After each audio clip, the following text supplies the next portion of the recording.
Hello friends, welcome to toppers world. 4ാം ക്ലാസ്സിലെ കൂട്ടുകാരുടെ മലയാളമാണ് നമ്മുടെ ഇന്നത്തെ ക്ലാസ്. മലയാളത്തിലെ ഫസ്റ്റ് യൂണിറ്റിൽ നമ്മൾ വാതിലുള്ള സെക്ഷനിൽ ഒരു കവിത ചിറകുള്ള ബസ് എന്നുള്ള പാഠത്തിൻ്റെ ക്ലാസ് നമ്മൾ ഓൾറെഡി അപ്ലോഡ് ചെയ്തിട്ടുണ്ട്. കാണാത്ത കൂട്ടുകാർ നിങ്ങൾ കാണുക. അപ്പോൾ നമുക്ക് ഫസ്റ്റ് യൂണിറ്റ് ചിറക് വിരിച്ചതാണ്.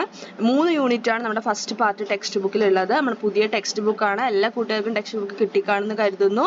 അപ്പോൾ നമ്മൾ അതിൽ 2 ചാപ്റ്റേഴ്സാണ് ചിറക് വിരിച്ചെന്നുള്ള നമ്മുടെ യൂണിറ്റിൽ നമുക്ക് 2 ചാപ്റ്റേഴ്സാണ് പഠിക്കാനുള്ളത്. മണ്ണാങ്കട്ടയും കരിയിലെയും അരികെ അകലെ. അതിൽ നമുക്ക് ഫസ്റ്റ് യൂണിറ്റ് ഓപ്പൺ ചെയ്യുമ്പോൾ തന്നെ വാതിൽ എന്നുള്ളൊരു സെക്ഷൻ ഉണ്ടാവും. അതിലൊരു കവിതയാണുള്ളത്, ചിറകുള്ള ബസ്. അടുത്തത് മണ്ണാങ്കട്ടയും കരിയിലെയും എന്നുള്ള ചാപ്റ്ററിൽ 3 പാഠങ്ങളാണ് നമുക്ക് പഠിക്കാനുള്ളത്. മുന്നറിയിപ്പ്, വട്ടത്തിൽ ചവിട്ടുമ്പോൾ, സൈക്കിൾ ചവിട്ടാൻ, ഹലോ ഉറക്കെപ്പാടു. അങ്ങനെ 3 പാഠങ്ങളാണ് നമുക്ക് പഠിക്കാനുള്ളത്.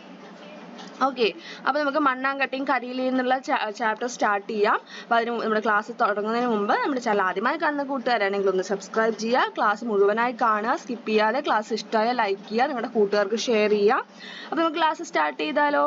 നമ്മുടെ ഫസ്റ്റ് പാഠം മുന്നറിയിപ്പ്, യൂണിറ്റ് 1 ചിറകു വിരിച്ച്. അതിലെ ഫസ്റ്റ് ചാപ്റ്റർ ആണ് മണ്ണാങ്കട്ടയും കരിയിലെയും. അപ്പോൾ എന്താണ് മണ്ണാങ്കട്ടയും കരിയിലെയും? നിങ്ങൾക്ക് ടീച്ചർ ഒരു കഥ പറഞ്ഞു തരും. നമ്മുടെ ഫസ്റ്റ് ചാപ്റ്ററിൽ നമ്മൾ പഠിക്കുന്നത് മുഴുവനായിട്ട് സങ്കല്പയാത്രകളെ കുറിച്ചാണ്. സങ്കല്പയാത്ര എന്ന് വെച്ചാൽ എന്താ? നമ്മൾ വാതിൽ എന്നുള്ള സെക്ഷനിൽ നമ്മൾ പറഞ്ഞു ചിറകുള്ള ബസ്സിൽ പോകുന്ന വിനോദയാത്രയ്ക്ക് പോവുകയാണ് അല്ലേ. അതായത് ചിറകുള്ള ബസ്, നമ്മുടെ ചിറകെന്ന് ഉദ്ദേശിക്കുന്നത് എന്തിനാണെന്നൊക്കെ നമ്മൾ പറഞ്ഞിട്ടുണ്ടായിരുന്നു. അപ്പോൾ അതേപോലെ ശരിക്കും പറഞ്ഞ ഒരു ചിറകുള്ള ബസ് ഉണ്ടോ? നമ്മുടെ പാഠത്തിന്റെ പേരെന്താണ്? അത് ചിറകുള്ള ബസ്സായിരുന്നു അല്ലേ. ചിറകുള്ള ബസ് ഉണ്ടോ? ശരിക്കും ഇല്ല അല്ലേ. അപ്പോൾ അതേപോലെ നമ്മൾ എന്ത് ചെയ്യാണ്? ഇവിടെ സങ്കല്പയാത്രകളെ കുറിച്ചാണ് നമ്മളിവിടെ പഠിക്കുന്നത്. സങ്കല്പയാത്ര എന്ന് വെച്ചാൽ എന്താ? ഇമാജിനറി ആണ്. അതായത് ഇമാജിൻ ചെയ്യുന്നത്. ശരിക്കും അങ്ങനെ നമുക്ക് പോകാനേ പറ്റില്ല. ചന്ദ്രനിലേക്ക് പോകുന്ന നമ്മൾ ഇങ്ങനെയുള്ള തുടർന്നുള്ള പാഠങ്ങൾ നമ്മൾ പഠിക്കുന്നുണ്ട്. ചന്ദ്രനിലേക്ക് പോകുന്ന കുട്ടിയെ കുറിച്ചൊക്കെ പഠിക്കുന്നുണ്ട്. ശരി, സൈക്കിൾ കൊണ്ട് ചന്ദ്രനിലേക്ക് പോകുന്ന കുട്ടി. അപ്പൊ അതൊക്കെ എന്താണ്? വെറും സങ്കല്പയാത്രകൾ മാത്രമാണ് അല്ലെ. അപ്പൊ അങ്ങനെയുള്ള സങ്കല്പയാത്രകളെ കുറിച്ചാണ് നമ്മൾ എന്ത് ചെയ്യുന്നത്? നമ്മുടെ 1ാമത്തെ ചാപ്റ്ററിൽ നമ്മൾ പഠിക്കുന്നത്. അപ്പൊ ഇവിടെ നമ്മുടെ പാഠത്തിന്റെ പേരെന്താ? മണ്ണാങ്കട്ടയും കരിയിലെയും. ആദ്യം തന്നെ നമുക്ക് ചാപ്റ്ററിന്റെ പേരിൽ നിന്ന് സ്റ്റാർട്ട് ചെയ്യാം ക്ലാസ്. അപ്പൊ മണ്ണാങ്കട്ടയും കരിയിലെയും എന്നുള്ളത് ഒരു കഥയുടെ പേരും കൂടിയാണ് കേട്ടോ. നിങ്ങൾ കേട്ടിട്ടുണ്ടാവും ആ കഥ, അല്ലെങ്കിൽ നിങ്ങൾക്ക് ടീച്ചർ പറഞ്ഞു തരും. നമ്മൾ കഥ ഒന്ന് ചുരുക്കി പറയാം. മണ്ണാങ്കട്ടയും കരിയിലെയും എന്നുള്ള കഥ നമുക്കൊന്ന് ചുരുക്കി പറഞ്ഞുതരാം. അപ്പോൾ മണ്ണാങ്കട്ടയും കരിയിലെയും, മണ്ണാങ്കട്ട എന്ന് വെച്ചാൽ എന്താ പറയുക? മണ്ണ് കൊണ്ടുള്ള ചെറിയൊരു കട്ട. ഓക്കെ, അപ്പൊ മണ്ണാങ്കട്ടയും കരിയില എന്ന് വെച്ചാൽ എന്താ? Dry leaf. അതായത് ഉണങ്ങിയ ഇലയെ നമ്മൾ കരിയില എന്ന് പറയും. അപ്പൊ ഈ മണ്ണാങ്കട്ടയും കരിയിലെയും ചങ്ങാതിമാരായിരുന്നു. ഭയങ്കര ബെസ്റ്റ് ഫ്രണ്ട്സ് ആയിരുന്നു 2 ആൾക്കാരും കേട്ടോ, മണ്ണാങ്കട്ടയും കരിയിലെയും. അപ്പൊ അവർ ഒരു ദിവസം എന്ത് തീരുമാനിച്ചു? ഒരു യാത്ര പോവാൻ തീരുമാനിച്ചു. ഓക്കെ, ഒരു യാത്ര പോവാൻ തീരുമാനിച്ചു. അപ്പോൾ അവർ 2 ആളും കൂടെ അങ്ങനെ യാത്രയ്ക്ക് പുറപ്പെട്ടു. മണ്ണാങ്കട്ടയും കരിയിലെയും യാത്ര തുടർന്നു. അങ്ങനെ അവർ പോയിക്കൊണ്ടിരിക്കുന്ന സമയത്താണ് എന്ത് സംഭവിച്ചത്? നല്ല ഒരു കാറ്റ് വീശി, ശക്തമായ ഒരു കാറ്റ് വീശി. കാറ്റ് വീശി എന്താ സംഭവിക്കുക? കരിയിലയ്ക്ക് വെയിറ്റ് ഉണ്ടോ? ഇല്ല അല്ലെ. അപ്പൊ കരിയില പറന്നു പോകും. അപ്പൊ കരിയിലയെ രക്ഷപ്പെടുത്താൻ വേണ്ടി, കരിയില പറന്നു പോകാതിരിക്കാൻ വേണ്ടി മണ്ണാങ്കട്ട എന്ത് ചെയ്തു? കരിയിലയുടെ മുകളിൽ കയറിയിരുന്നു. അപ്പൊ കരിയില അങ്ങനെ കാറ്റിൽ നിന്ന് രക്ഷപ്പെട്ടു. പിന്നെയും അവരെന്ത് ചെയ്തു? കാറ്റൊക്കെ ഒതുങ്ങി പിന്നെയും അവരെന്ത് ചെയ്തു? മുന്നോട്ട് യാത്ര തുടർന്നു പോയിക്കൊണ്ടിരിക്കുമ്പോഴാണ് ശക്തമായ മഴ വന്നത് കേട്ടോ. മഴ വന്നു കഴിഞ്ഞാൽ എന്ത് സംഭവിക്കുക? മണ്ണ് കൊണ്ടുള്ള കട്ട, മണ്ണാങ്കട്ടയ്ക്ക് എന്ത് സംഭവിക്കും? മഴവെള്ളത്തിൽ അലിഞ്ഞു പോകും അല്ലേ. അപ്പൊ മണ്ണാങ്കട്ടയെ രക്ഷപ്പെടുത്താൻ കരിയിൽ എന്ത് ചെയ്തു? മണ്ണാങ്കട്ടയുടെ മേലെ മഴ തട്ടാതിരിക്കാൻ മണ്ണാങ്കട്ടയുടെ മുകളിൽ കയറിയിരുന്നു. അങ്ങനെ മഴയിൽ നിന്ന് മണ്ണാങ്കട്ടയും രക്ഷപ്പെട്ടു. അപ്പൊ അവർ രണ്ടാളും വളരെയധികം ഹാപ്പി ആയിട്ട് വീണ്ടും എന്ത് ചെയ്യാണ്? യാത്ര മുന്നോട്ട് തുടർന്നുകൊണ്ടേയിരുന്നു. അപ്പോഴാണ് എന്ത് സംഭവിക്കുന്നത്? കാറ്റും മഴയും കൂടി വന്നു. കാറ്റും മഴയും ഒന്നിച്ചു വന്നു. അങ്ങനെ എന്ത് സംഭവിച്ചു?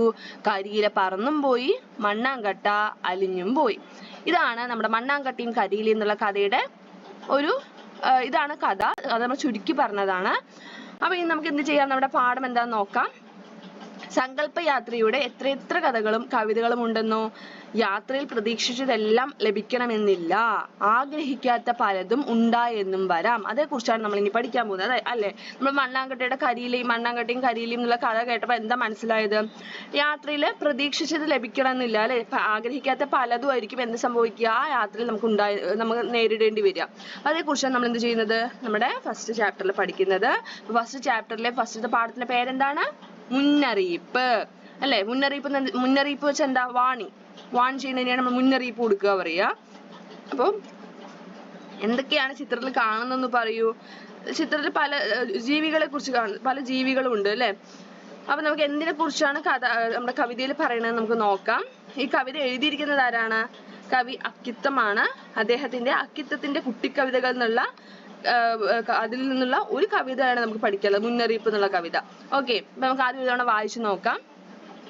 കാഴ്ചകൾ കാണാൻ പോകുന്നവരെ, കാര്യം നമ്മൾ പറഞ്ഞേക്കാം, കാണണമെന്ന് വിചാരിക്കുന്നത് കാണാൻ ചെന്നാൽ കാണില്ല. കടലുകൾ കാണാൻ പോയിട്ട് ഞാൻ കണ്ടതു നീളെ തിരമാല, കപ്പലു കാണാൻ പോയിട്ട് ഞാൻ കണ്ടതു കൂറ്റൻ മണിമേട, കാടുകൾ കാണാൻ പോയിട്ട് ഞാൻ കണ്ടതു നീളെ മരമല്ലോ, കാണാൻ ചെന്നു വാരിക്കുഴി ഞാൻ കണ്ടതു കൂറ്റൻ കിണറല്ലോ. കാഴ്ചകൾ കാണാൻ പോകുന്നവരെ, കാര്യം നമ്മൾ പറഞ്ഞേക്കാം, കാണണമെന്ന് വിചാരിക്കുന്നത് കാണാൻ ചെന്നാൽ കാണില്ല. അപ്പൊ ആരോടാണ് കവി പറയുന്നത്? കാഴ്ചകൾ കാണാൻ യാത്ര പോകുന്ന ആൾക്കാരോട് പറയാണ് കേട്ടോ. എന്താ പറയണത്? നിങ്ങൾ അതായത് ഞാൻ പറഞ്ഞേക്കാം എന്താണ് കവി പറയുന്നത്? കാണണമെന്ന്, അതായത് നമ്മൾ എന്ത് കാണണമെന്ന് വിചാരിച്ചിട്ടാണോ പോകുന്നത്, എന്ത് കാണണമെന്ന് പ്രതീക്ഷിച്ചിട്ടാണോ പോകുന്നത്, അത് തന്നെ കാണണമെന്ന് ഉറപ്പൊന്നുമില്ല എന്നൊരു മുന്നറിയിപ്പാണ് കവി തരുന്നത് അല്ലെ. എന്നിട്ട് കവി നേരിട്ട അനുഭവമാണ് ഇവിടെ പറയുന്നത്. കടലുകൾ കാണാൻ, അതായത് കവി എന്ത് ചെയ്തു? കടല് കാണാൻ പോയിട്ട് കവി എന്താണ് കണ്ടത്? വലിയ തിരമാലകളാണ് കണ്ടത് അല്ലെ. നീല തിരമാലയാണ് കണ്ടത്. അതായത് മുഴുവനായിട്ട്, അതായത് നമുക്ക് തിരമാല ഇല്ലാതെ എനിക്ക് കടല് കാണണം എന്ന് പറഞ്ഞാൽ പറ്റുമോ? ഇല്ല അല്ലെ. കാരണം തിരമാലയും ഉൾപ്പെടുന്നതാണ് എന്ത്? കടൽ എന്ന് പറയുന്നത്. അപ്പൊ ഞാൻ കടല് കാണാൻ പോയിട്ട് ഞാൻ കണ്ടത് എന്താണ്? തിരമാലയാണ്. കപ്പൽ കാണാൻ പോയിട്ട് ഞാൻ കണ്ടത് കൂറ്റൻ മണിമേടയാണ് കണ്ടത്. കാടുകൾ കാണാൻ പോയിട്ട് ഞാൻ കണ്ടത്, ഞാൻ എന്ന് പറയുന്നത് ആരാണ്? കവിയാണ് പറയണത് അല്ലെ. കണ്ടത് എന്താ? മുഴുവൻ മരമല്ലോ കണ്ടത്. കാരണം മരമില്ലാതെ കാട് മാത്രമായിട്ട് കാണാൻ പറഞ്ഞാൽ പറ്റുമോ? ഇല്ല അല്ലെ. കാരണം മരവും ചെടിയും മൃഗങ്ങളും എല്ലാം കൂടെ അടങ്ങിയതിന് നമ്മൾ എല്ലാം കൂടെ ചേരുന്നതിനെയാണ് നമ്മൾ എന്ത് പറയുക? കാട് എന്ന് പറയുക അല്ലെ. അല്ല ചില പദങ്ങൾ അല്ലെങ്കിൽ ചിലത് നമുക്ക് അത് മാത്രമായിട്ട് കാണണമെന്ന് പറഞ്ഞാൽ എന്ത് ചെയ്യാൻ പറ്റില്ല? ഒരിക്കലും അത് നമുക്ക് അങ്ങനെ കാണാൻ സാധിക്കില്ല അല്ലെ. ഇപ്പൊ നമുക്ക് എന്താണ് ഇവിടെ കാട് കാണണം, കാട് മാത്രമായിട്ട് കാണണം. അതായത് ആ വാക്കാണ് അവിടെ നോക്കുന്നത്. കാട് എന്നുള്ള വാക്ക് നമുക്കറിയാം എന്താണ്? മരങ്ങളും ചെടികളും എല്ലാം അടങ്ങിയതാണ് കാടെന്ന് പറയുന്നത്. അപ്പൊ എനിക്ക് മരമൊന്നും ഇല്ലാതെ അല്ലെങ്കിൽ ഒരു ചെടിയും ഇല്ലാതെ എനിക്ക് കാട് മാത്രമായിട്ട് കാണണമെന്ന് പറഞ്ഞാൽ പറ്റുമോ? ഇല്ല അല്ലെ. അപ്പൊ അടുത്തത് കവി പറയുന്നത്, കാണാൻ ചെന്നു വാരിക്കുഴിഞ്ഞാൻ കണ്ടത് കൂറ്റൻ കിണറല്ലോ. അപ്പൊ കവി എന്താണ് ഇവിടെ പറയുന്നത്? കവി ഒന്ന് പ്രതീക്ഷിച്ചു പോകുന്നു, കണ്ടത് മറ്റൊന്നാണ് കണ്ടത്. അപ്പൊ അതുകൊണ്ട് തന്നെ ഇതുപോലെ കാഴ്ചകൾ കാണാൻ പോകുന്ന ആൾക്കാരോട് ഞാൻ പറയുകയാണ്, നിങ്ങൾ കാണണമെന്ന് പ്രതീക്ഷിച്ചിട്ട് വിചാരിച്ചു പോകുന്നത് ആവണം എന്നില്ല കാണുന്നത് എന്നൊരു മുന്നറിയിപ്പാണ് കവി ഈ കവിതയിലൂടെ വായനക്കാർക്ക് നൽകുന്നത്. ഇനി നമുക്ക് കവിയെ പരിചയപ്പെടാം. അക്കിത്തം എന്നാണ് അദ്ദേഹത്തിന്റെ പേര്. മുഴുവൻ പേരെന്താന്ന് നമുക്ക് നോക്കാം. 1926 മാർച്ച് 18 പാലക്കാട് ജില്ലയിലെ കുമരനെല്ലൂരിൽ ജനനം. എവിടെയാണ് അദ്ദേഹം ജനിച്ചത്? പാലക്കാട് ജില്ലയിലാണ് അല്ലെ. അക്കിത്തം എന്നത് വീട്ടുപേരാണ്. അത് തന്നെയാണ് തൂലികാനാമവും. തൂലികാനാമം എന്ന് വെച്ചാൽ അത് അവരുടെ, അതായത് പ്രസിദ്ധീകരണത്തിന് പ്രസിദ്ധീകരണം പുസ്തകങ്ങളിലെല്ലാം കൊടുത്തിരിക്കുന്നത് എന്താണ്? അക്കിത്തം എന്നാണ്. പക്ഷെ അദ്ദേഹത്തിന്റെ മുഴുവനായിട്ടുള്ള പേരെന്താ? മുഴുവൻ പേര് അക്കിത്തത്ത് അച്യുതൻ നമ്പൂതിരി എന്നാണ്. പത്രപ്രവർത്തകനായിരുന്നു. പിന്നീട് കോഴിക്കോട് ആകാശവാണി നിലയത്തിൽ ദീർഘകാലം ജോലി ചെയ്തു. കവിത, ചെറുകഥ, നാടകം, വിവർത്തനം, ലേഖനം എന്നിങ്ങനെയായി 40-ലധികം കൃതികൾ രചിച്ചിട്ടുണ്ട്. 20-ാം നൂറ്റാണ്ടിന്റെ ഇതിഹാസം, ബലിദർശനം, ഇടിഞ്ഞു പൊളിഞ്ഞ ലോകം, ഒരു കുലമുന്തിരിങ്ങ എന്നിവ അദ്ദേഹത്തിന്റെ കൃതികളിൽ ചിലതാണ്. കേരള സാഹിത്യ അക്കാദമി അവാർഡ്, കേന്ദ്ര സാഹിത്യ അക്കാദമി അവാർഡ്, എഴുത്തച്ഛൻ പുരസ്കാരം, ജ്ഞാനപീഠം പുരസ്കാരം, പത്മശ്രീ ബഹുമതി തുടങ്ങി നിരവധി അംഗീകാരങ്ങൾ അദ്ദേഹത്തിന് ലഭിച്ചിട്ടുണ്ട്. 2020 ഒക്ടോബർ 15 അന്തരിച്ചു. ഇനി നമുക്ക് കവിതയുടെ ആശയം എന്താണെന്ന് നോക്കാം. കവിതയുടെ ആശയം എന്താണ്? ഓരോ യാത്രയും ഓരോ പുതിയ അനുഭവങ്ങളാണ്, പുതിയ കാഴ്ചകളിലേക്കുള്ള മിഴിതുറക്കലും. ഏതൊന്നിനെയും കാണുമ്പോഴും അത് കണ്ണുകൊണ്ടുള്ള കാഴ്ച മാത്രമല്ല, പഞ്ചേന്ദ്രിയങ്ങൾ കൊണ്ട് അതിനെ മുഴുവനായി അനുഭവിക്കാൻ കൂടിയാണ്. അപ്പോഴേ അത് യഥാർത്ഥ കാഴ്ചയാകുന്നുള്ളൂ. ഇന്ദ്രിയങ്ങൾ കൊണ്ട് നാം വസ്തുക്കളെയും മറ്റും അനുഭവിക്കും. അതേ തുടർന്ന് ചിന്തയിലൂടെ മനസ്സുകൊണ്ടും നാം ഓരോന്നിനെയും അനുഭവിക്കും. ഇന്ദ്രിയങ്ങൾ കൊണ്ടും മനസ്സുകൊണ്ടും അറിയുമ്പോഴാണ് അനുഭവം പൂർണ്ണമാവുന്നുള്ളൂ എന്നതാണ് ഈ കവിതയുടെ ആശയം. അപ്പൊ എന്താണ്? നമുക്ക് കാഴ്ചകൾ കാണാൻ പോകുമ്പോൾ നമ്മുടെ കണ്ണുകൊണ്ട് മാത്രം, അവിടെ കണ്ണിന് മാത്രമാണ് കണ്ണുകൊണ്ടുള്ള കാഴ്ചകൾ മാത്രമാണ് നമ്മൾ അനുഭവിക്കുന്നുള്ളൂ എന്ന് പറയാൻ പറ്റുമോ? അപ്പൊ ഇതൊരു അനുഭവമായി മാറുന്നില്ല അല്ലെ. അതായത് പഞ്ചേന്ദ്രിയങ്ങൾ എന്ന് പറയുന്നത് എന്തൊക്കെയാണ് പഞ്ചേന്ദ്രിയങ്ങൾ? 5 സെൻസ് ഓർഗൻസ് ആണ്. നിങ്ങൾ 5 സെൻസ് ഓർഗൻസ് നമ്മൾ EVS-ലൊക്കെ പഠിക്കും. അപ്പോൾ 5 സെൻസ് ഓർഗൻസ് അല്ലെങ്കിൽ പഞ്ചേന്ദ്രിയങ്ങൾ എന്ന് മലയാളത്തിൽ പറയും. പഞ്ചേന്ദ്രിയങ്ങൾ എന്ന് വെച്ചാൽ എന്തൊക്കെയാണ്? നമ്മുടെ കണ്ണ്, കാത്, മൂക്ക്, അതേപോലെ നാവ്, അല്ലേ? നാവ്, അതുപോലെ നമ്മുടെ സ്കിന്ന്, അതായത് നമ്മൾ എന്ത് പറയും, തൊലി എന്ന് പറയും, അല്ലെങ്കിൽ നമ്മൾ ഇംഗ്ലീഷിലാണെങ്കിൽ സ്കിൻ എന്ന് പറയും. അപ്പോൾ ഇതെല്ലാം എന്താണ്? 5 ഇന്ദ്രിയങ്ങളാണ്, എന്ന് വെച്ചാൽ പഞ്ചേന്ദ്രിയങ്ങളാണ്. എന്താണ് നമുക്ക് എന്തെങ്കിലും തൊട്ടറിയുന്നത് എന്തുകൊണ്ടാണ്? നമ്മുടെ സ്കിന്ന് കൊണ്ടാണ്, അല്ലേ? അതായത് നമുക്ക് ഫീലിങ്സ് അറിയുന്നത് സ്കിന്നിലൂടെയാണ്. അതേപോലെ നമുക്ക് കേൾക്കുന്നത് കാതിലൂടെയാണ്. പലതും കേൾക്കുന്നത് കാതിലൂടെ, കാഴ്ചകൾ കാണുന്നത് കണ്ണിലൂടെ, രുചി അറിയുന്നത് നാവിലൂടെ, മണം അറിയുന്നത് മൂക്കിലൂടെ, നോസിലൂടെ, അല്ലേ? അപ്പൊ ഇതെല്ലാം എന്താണ്? പഞ്ചേന്ദ്രിയങ്ങളാണ്. അപ്പൊ നമ്മൾ എന്ത് ചെയ്യുന്നു? ഈ പഞ്ചേന്ദ്രിയങ്ങൾ കൊണ്ട് നമ്മൾ അറിയുന്നു, അനുഭവിക്കുന്നു. അത് നമ്മൾ എന്ത് ചെയ്യുന്നു? മനസ്സുകൊണ്ട് നമ്മൾ ചിന്തിച്ച് മനസ്സുകൊണ്ടും നമ്മൾ എന്ത് ചെയ്യും? അനുഭവിക്കും. അങ്ങനെ ഇന്ദ്രിയങ്ങൾ കൊണ്ടും മനസ്സുകൊണ്ടും അറിയുമ്പോഴാണ് ശരിക്കും എന്താവുള്ളൂ? ഓരോ അനുഭവവും കംപ്ലീറ്റ് ആവുള്ളൂ, പൂർണ്ണമാവുന്നുള്ളൂ എന്നതാണ് ഈ കവിതയുടെ ആശയം. ഇനി നമുക്ക് കവിതയിലെ ചോദ്യോത്തരങ്ങൾ നോക്കാം. ഫസ്റ്റ് ചോദ്യം കവിത താളത്തിൽ ചൊല്ലുന്നതാണ്.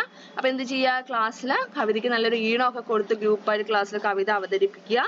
രണ്ടാമത്തെ ചോദ്യം, കാണണമെന്ന് വിചാരിക്കുന്നത് കാണാൻ ചെന്നാൽ കാണില്ല. കവി ഇങ്ങനെ പറയാൻ കാരണം എന്താവും? ചിത്രം കൂടി പരിശോധിച്ച് പറയൂ. ചിത്രത്തിൽ എന്താ? നമ്മൾ കടലിന്റെ ചിത്രമുണ്ട്, കാടിന്റെ ചിത്രമുണ്ട്, അല്ലെ? അങ്ങനെ പല ചിത്രങ്ങൾ നമ്മളെ കവിതയിലെ വരികൾക്ക് അനുയോജ്യമായ ചിത്രങ്ങളുണ്ട്. ആകാശത്തിന്റെ, കാടിന്റെ. ഇതൊന്നും തന്നെ പൂർണ്ണമായിട്ടുള്ളൊരു ചിത്രമല്ല. കാരണം അതിനുള്ളിൽ എന്താണ്? കടലാണ്. നമുക്ക് നമ്മുടെ പാഠത്തിന്റെ മുന്നറിയിപ്പ് എന്നുള്ള കവിതയുടെ ആ പേജ് എടുത്ത് നോക്കിയാൽ കാണാൻ പറ്റും.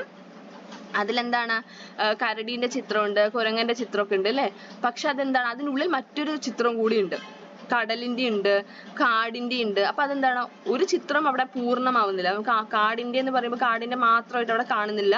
അപ്പൊ എന്താണ് ഇവിടെ കവി ഉദ്ദേശിക്കുന്നത്? കാണണം എന്ന് വിചാരിക്കുന്നത് പൂർണ്ണമായി കാണാൻ സാധിക്കില്ല എന്നാണ് ഇവിടെ കവി പറയുന്നത്. കടലിന്റെയും ആകാശത്തിന്റെയും കാടിന്റെയും ചിത്രങ്ങളാണ് തന്നിരിക്കുന്നത്. എന്നാൽ ഒന്നും പൂർണ്ണമായി കാണാനും കഴിയുന്നില്ല. എല്ലാത്തിന്റെയും ഒരു ഭാഗമാണ് നമ്മൾക്ക് കാണാൻ കഴിയുക. രണ്ടാമത്തെ ചോദ്യം, കാഴ്ചകൾ കാണാൻ പോകുന്നവർക്ക് കവി നൽകുന്ന മുന്നറിയിപ്പുകൾ എന്തൊക്കെയാണ്? കടല് കാണാൻ പോയി തിരമാല കണ്ടതും, കപ്പൽ കാണാൻ പോയി മണിമേട കണ്ടതും, കാട് കാണാൻ പോയപ്പോൾ മരങ്ങൾ കണ്ടതും കവി ഇവിടെ പറയുന്നു. എന്താണോ കാണാൻ പ്രതീക്ഷിച്ചു പോകുന്നത് അത് കാണാൻ സാധിക്കണമെന്നില്ല എന്നാണ് കവി നൽകുന്ന മുന്നറിയിപ്പുകൾ. ഓക്കെ, അപ്പൊ നമ്മുടെ ഫസ്റ്റ് പാഠത്തിന്റെ ക്ലാസ് കഴിഞ്ഞിരിക്കുകയാണ്. എല്ലാ കൂട്ടർക്കും ക്ലാസ് ഇഷ്ടമായി കാണുമെന്ന് കരുതുന്നു. ക്ലാസ് ഇഷ്ടമായി തീർച്ചയായും ലൈക്ക് ചെയ്യുക. എന്തെങ്കിലും സംശയം ഉണ്ടെങ്കിൽ കമന്റ് ചെയ്യുക. അതേപോലെ നമ്മുടെ ടോപ്പേഴ്സ് വേൾഡ് ഇൻസ്റ്റ ഒന്ന് ഫോളോ ചെയ്യുക. ക്ലാസ് ഇഷ്ടമായാൽ മാത്രം ലൈക്ക് ചെയ്യുക, നിങ്ങളുടെ കൂട്ടുകാർക്ക് ഷെയർ ചെയ്യുക. അതേപോലെ തന്നെ നമ്മുടെ യൂണിറ്റിന്റെ മറ്റു ക്ലാസ്സുകൾ നമ്മൾ വരും ദിവസങ്ങളിൽ അപ്ലോഡ് ചെയ്യുന്നതായിരിക്കും. മലയാളം മാത്രമല്ല, നിങ്ങൾക്ക് ആവശ്യമുള്ള എല്ലാ ക്ലാസ്സിന്റെ പ്ലേലിസ്റ്റ് ലിങ്ക് നമ്മുടെ ഡിസ്ക്രിപ്ഷൻ ബോക്സിൽ കൊടുത്തിട്ടുണ്ട്. Thank you.